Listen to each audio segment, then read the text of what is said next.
Here's an overview of the pre-engineered Fab-Pak OmniClean system. Now let's go over all the details.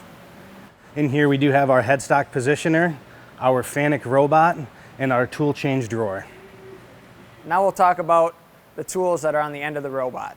First off, we have our 3M Active Compliant tool, which just allows us to keep consistent force throughout the entire process and maintain contact with the part, whether we're on a flat surface, at an angle, on the side, really any orientation, and we can maintain constant force and constant contact throughout the process. Secondly, we have the 3M servo motor, which allows us to keep consistent speed. It spins the abrasive and allows us to cut consistently throughout the process. Finally, we have our 3M abrasives on the end of the robot.